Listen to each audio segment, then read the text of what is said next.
Masusing operasyon po ng Pangasinan PPO tumutok sa paghuli ng mga wanted person at illegal na droga. Para sa detalye ng balitang yan, kasama natin Idol Joanna De Vera.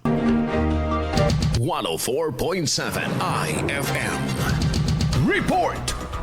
Masusing pinagtibay ng Pangasinan Police Provincial Office ang kanilang kampanya laban sa kriminalidad sa pamamagitan ng sunod-sunod na operasyon na pangunahing tumututok sa paghuli ng mga wanted person at pagsugpo sa iligal na droga sa loob ng isang linggo. Batay sa ulat mula April 13 hanggang 19, 2026, kapansin-pansin ang mataas na bilang ng mga naarestong individual na may kinakaharap na kaso na umabot sa 35.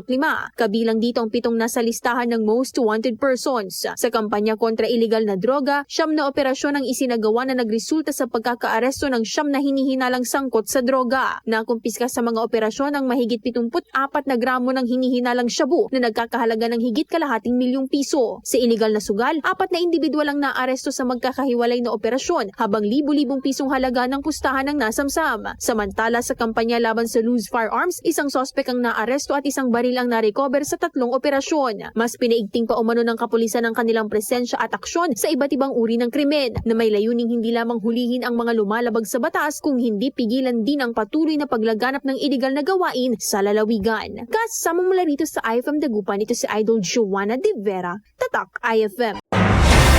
IFM News. IFM News. IFM News.